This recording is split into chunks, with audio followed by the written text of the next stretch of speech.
chemical kinetics.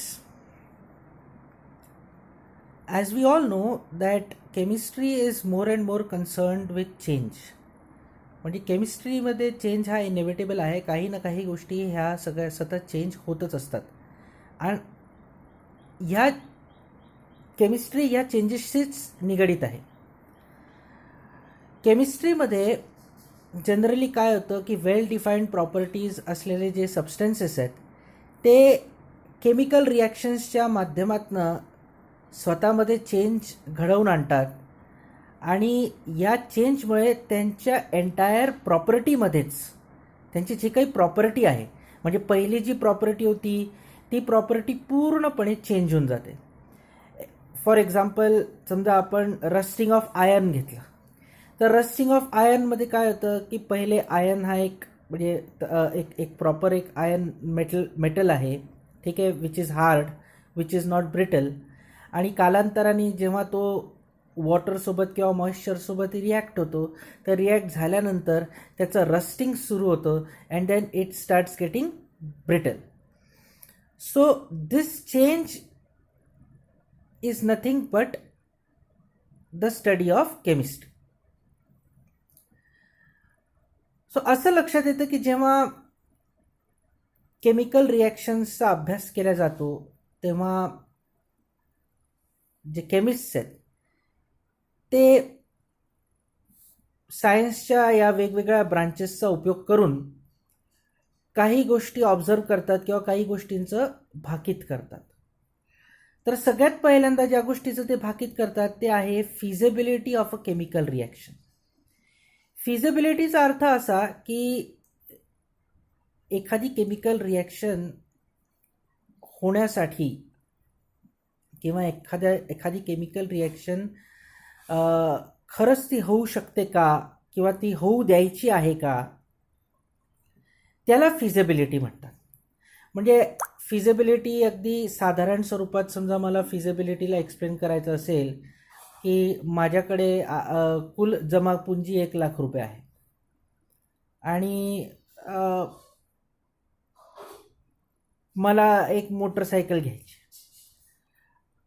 तर मी खरंच ते 1,00,000 रुपये खर्च करून मोटरसायकल घ्यावी की नाही घ्यावी, त्याची फिजिबिलिटी आहे का, ती यूज मला त्या गोष्टीचा यूज आहे का.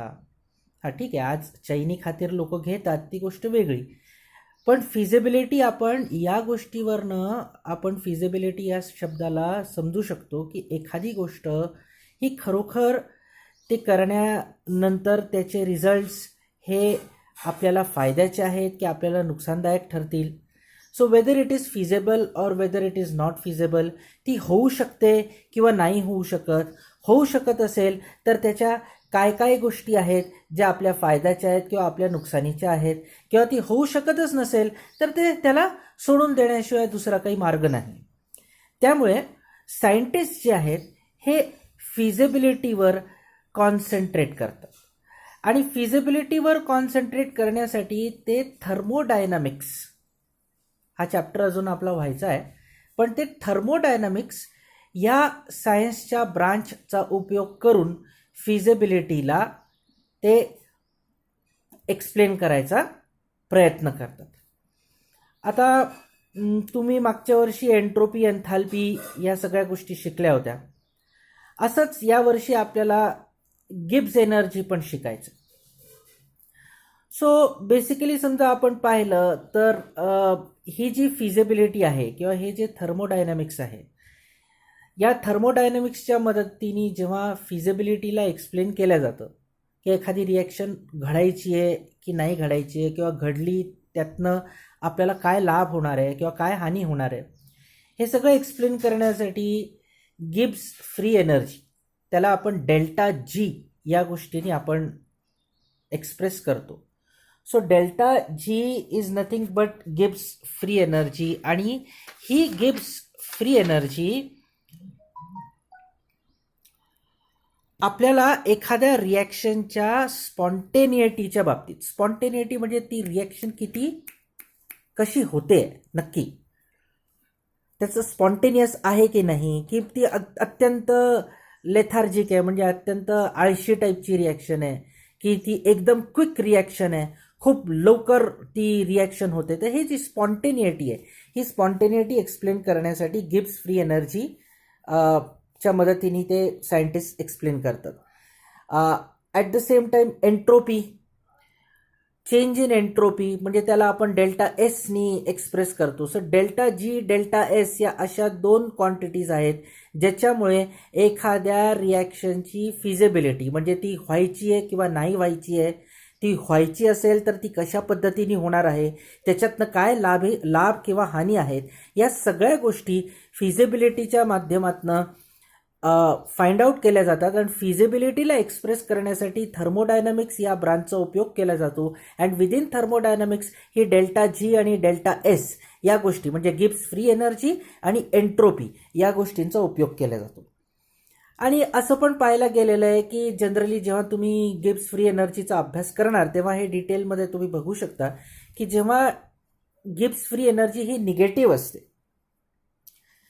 ही जेव्हा निगेटिव्ह असते गिब्स फ्री एनर्जी, तेव्हा रिॲक्शन ही फॉरवर्ड रिॲक्शन असते. फॉरवर्ड रिॲक्शन म्हणजे रिॲक्टंट्सवरनं प्रॉडक्ट्स ताबडतोब तयार होऊ शकतात, तर त्याला म्हणतात फॉरवर्ड रिॲक्शन. आणि इट डिपेंड्स अपॉन टेम्परेचर. समजा हीच डेल्टा जी हा पॉझिटिव्ह असेल म्हणजे 0पेक्षा जास्त असेल, तेव्हा ही रिॲक्शन रिव्हर्स डायरेक्शनमध्ये मूव्ह होते आणि जास्तीत जास्त करून रिॲक्टंट्स तयार होतात. आणि जेव्हा ही Gibbs free energy is equivalent to 0 तेव्हा इक्विलिब्रियम क्रिएट होतो. इक्विलिब्रियम क्रिएट होतो म्हणजे थोडक्यात सांगायचं म्हणजे तुमचं जे रिॲक्शन आहे ती रिॲक्शन तिथे पूर्णपणे होल्डवर चालली जाते. ती रिॲक्शन ऑलमोस्ट तिथे संपते म्हणजे ती लिमिट होऊन जाते. उदाहरणार्थ आपण 11th लिमिटिंग रिएजंट हा प्रकार शिकला होता की त्यात आपण बघायचो की किती पदार्थ खर्च झाल्यानंतर ती रिॲक्शन पूर्णपणे थांबते. ती रिॲक्शन जिथे थांबते त्याला आपण म्हणतो इक्विलिब्रियम, की एक इक्विलिब्रियम तयार होतो म्हणजे जेवढे रिॲक्टंट्स आहेत तेवढे प्रॉडक्ट्स आहेत, तर केमिकल इक्विलिब्रियम एस्टॅब्लिश होतो. सो अशा प्रकारे हे जे फिजिबिलिटी आहे ही एक्सप्लेन केल्या जाते with the help of thermodynamics. त्याच्यानंतर केमिकल रिॲक्शनला ऑब्झर्व करताना केमिकल इक्विलिब्रियम या सायन्सच्या ब्रांचच्या माध्यमातून हे एक्सप्लेन केल्या जात आहे की तुमची जी रिॲक्शन आहे ती रिॲक्शन पुढे प्रोसीड होऊ शकते की नाही, की ती रिॲक्शन तिथेच थांबली, हे केमिकल इक्विलिब्रियमच्या माध्यमातून एक्सप्लेन केलं जातं. आणि तिसरी आणि महत्त्वाची गोष्ट आहे जी आपल्या या चॅप्टरशी निगडीत आहे आणि ते म्हणजे स्पीड ऑफ अ रिॲक्शन किंवा rate of reaction. So rate of रिॲक्शनचा अर्थ काय की नक्की इक्विलिब्रियम मेंटेन करण्यासाठी त्या केमिकल रिॲक्शननी कुठली स्टेट अचीव केलेली आहे आणि ती स्टेट अचीव करण्यासाठी त्याला किती वेळ लागला. सो दॅट मीन्स काय की रेट ऑफ रिॲक्शन एक्सप्लेन करण्यासाठी आपल्याला we have to understand it with respect to time. ठीक आहे. सो त्यामुळे हा जो रेट ऑफ रिॲक्शन आहे किंवा स्पीड ऑफ रिॲक्शन आहे हा पार्ट एक्सप्लेन करण्यासाठी केमिकल कायनेटिक्स हा जो एकंदरीत टॉपिक आहे हा अत्यंत इम्पॉर्टंट आहे. तर केमिकल कायनेटिक्सच्या माध्यमातून आपण समजू शकतो की एखादी रिॲक्शन किती लवकर होऊ शकते, हाऊ क्विकली म्हणजे किती लवकर. सो उदाहरणार्थ पुष्कळदा आपण बघतो की घरी बनवलेलं जेवण गरमीच्या दिवसांमध्ये लवकर खराब होतं. तर याचा अर्थ काय की हे रेट ऑफ रिॲक्शन आहे म्हणजे जी स्पॉइलिंगची जी रिॲक्शन आहे किंवा डिकम्पोजिशनची जी रिॲक्शन आहे. So how quickly food get spoiled ही गोष्ट एक्सप्लेन करण्यासाठी केमिकल कायनेटिक्सचा फार मदत होते. आता थर्मोडायनॅमिक्स प्रमाणे आपल्याला माहिती आहे की डायमंड हे ग्रॅफाईटमध्ये कन्वर्ट होतं. अगदी नॉर्मल आहे की डायमंड हे ग्रॅफाईटमध्ये कन्वर्ट होतं, पण ती प्रोसेस इतकी हळूवार होते की आपल्या हयातीत आपल्या अख्ख्या आयुष्यामध्ये आपण ती गोष्ट आपल्या अख्ख्या आयुष्यामध्ये आपण ती गोष्ट कधी ऑब्झर्वच करू शकत नाही की डायमंड हा अल्टिमेटली ग्रॅफाईटमध्ये कन्वर्ट झालेला आहे. सो इतकी स्लोली ही रिॲक्शन होते आणि ही इतकी स्लोली होते, त्यामुळे होतंय काय की या रिॲक्शनला आपण मेजर करू शकत नाही, आपण काउंट करू शकत नाही, आपण टाईम पिरियड याचा डिटरमाइन करू शकत नाही की नक्की हे किती हळूवार होत आहे. पण याच्याच अगेन्स्टमध्ये समजा आपण बघितलं की प्रेसिपिटेशन ऑफ सिल्वर क्लोराईड, समजा आपल्याला बघायचं एक रिॲक्शन आहे की जेव्हा आपण सिल्वर क्लोराईडला सिल्वर नायट्रेट आणि सोडियम क्लोराईडच्या सोल्युशनसोबत मिक्स करतो तेव्हा सिल्वर क्लोराईडचं प्रेसिपिटेशन होतं आणि हे प्रेसिपिटेशन इतक्या लवकर होतं, इतकं क्विकली होतं की याला आपण फार इझिली या गोष्टीला आपण एक्सप्लेन करू शकतो. ठीक आहे. So ultimately we have come to the conclusion की केमिकल कायनेटिक्स हा मुळात एक असा टॉपिक आहे जो आपल्याला रेट ऑफ केमिकल रिॲक्शन्सच्या बाबतीत एक्सप्लेन करतो आणि rate of chemical reaction is measured with respect to time. आता नक्की हे रेट ऑफ केमिकल रिॲक्शन काय आहे किंवा रेट ऑफ केमिकल रिॲक्शनची डेफिनेशन आपण काय म्हणू शकतो किंवा काय सांगू शकतो रेट ऑफ केमिकल रिॲक्शनला. So rate of chemical reaction generally is defined as the change of concentration of a reactant or a product in unit time. याचा अर्थ असा की रिॲक्टंट्सचं कॉन्सन्ट्रेशन एका पर्टिक्युलर टाइम पिरियडमध्ये किती चेंज झालं आणि प्रॉडक्टचं कॉन्सन्ट्रेशन एका पर्टिक्युलर टाइम पिरियडमध्ये किती चेंज झालं हे एक्सप्लेन करण्यासाठी रेट ऑफ रिॲक्शनचा उपयोग केला जातो आणि याला आपण केमिकल कायनेटिक्सच्या आधारावरती याचा अभ्यास आपण करणार आहोत.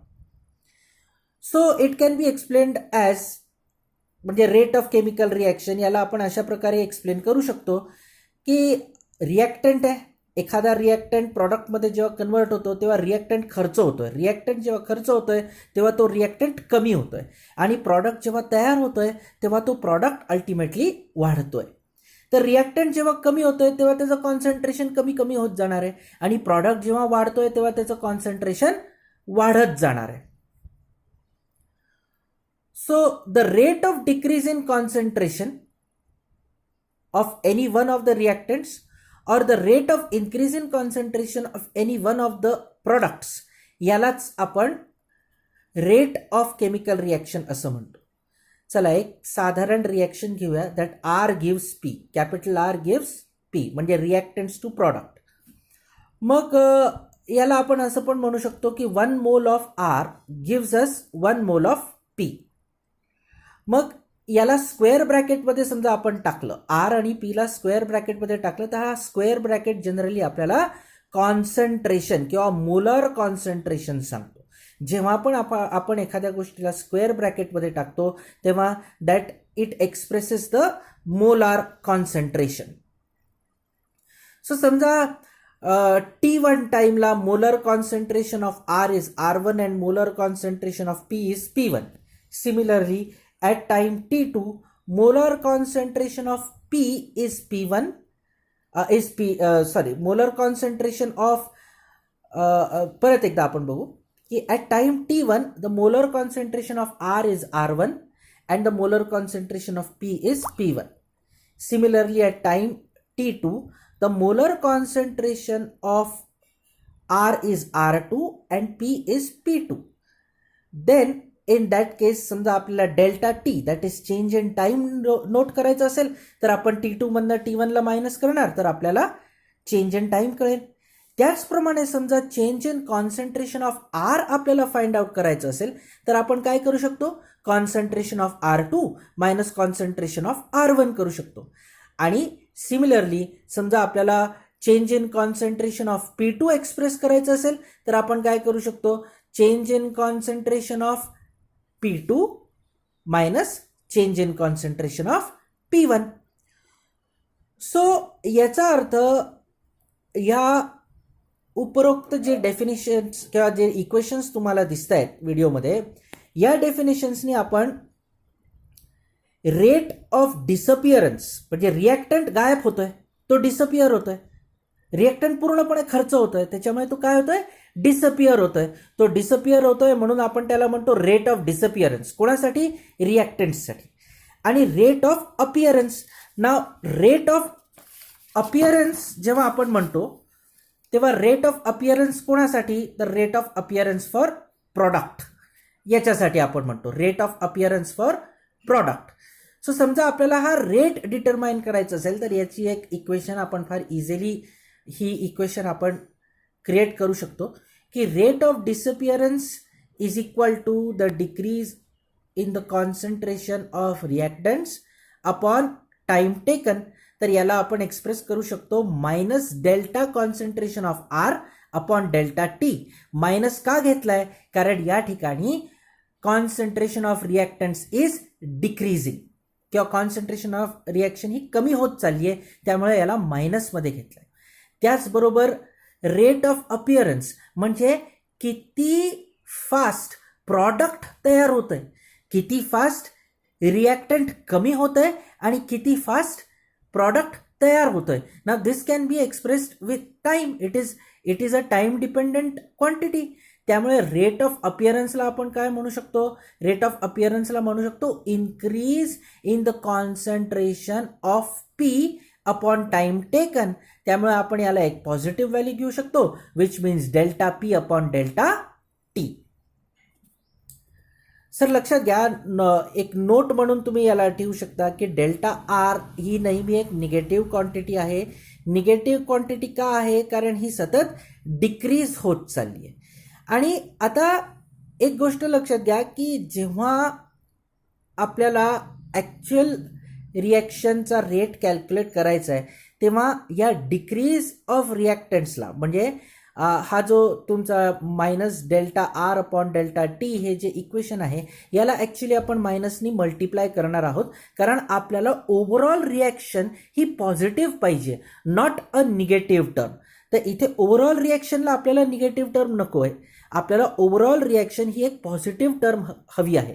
त्यामुळे आपण या minus delta R by delta T पुढे जाऊन जेव्हा आपण न्यूमेरिकल्स करणार आहोत तेव्हा minus delta R upon delta T या गोष्टीला आपण मायनसने मल्टिप्लाय करणार आहोत. आणि हे जे ओव्हरऑल दोन रिॲक्शन्स आहेत तुमच्या delta minus delta R upon delta T आणि delta P upon delta T या किंवा minus concentration of delta R upon delta T or concentration of delta P upon delta T या दोन्हीही इक्वेशन्सना आपण ॲव्हरेज रेट ऑफ रिॲक्शन असं म्हणतो. आणि average rate of reaction is denoted by R A V. म्हणजे तुम्हाला सफिक्समध्ये ए व्ही खाली लिहावं लागेल, आर ए व्हीनी याला आपण डिनोट करतो. And it depends upon, what does it depend upon? It depends upon the concentration. 1 minute,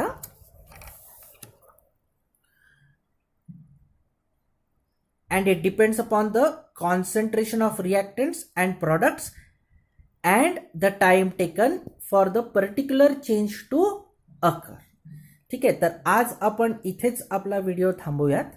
ठीक आहे, उद्या आपण इन्स्टंटेनियस रिॲक्शन हा पार्ट करणार आहे आणि याचे काही ग्राफ्स आपल्याला आणि याचा स्लोप काढायचा आहे की जेव्हा आपण difference between the average reaction आणि इन्स्टंटेनियस रिॲक्शनच्या माध्यमातून रिॲक्टंट्सच्या बाबतीत स्लोप कसा निगेटिव्ह असतो आणि प्रॉडक्ट्सच्या बाबतीत स्लोप कसा पॉझिटिव्ह असतो ही गोष्ट आपण शिकायचा प्रयत्न करणार आहोत.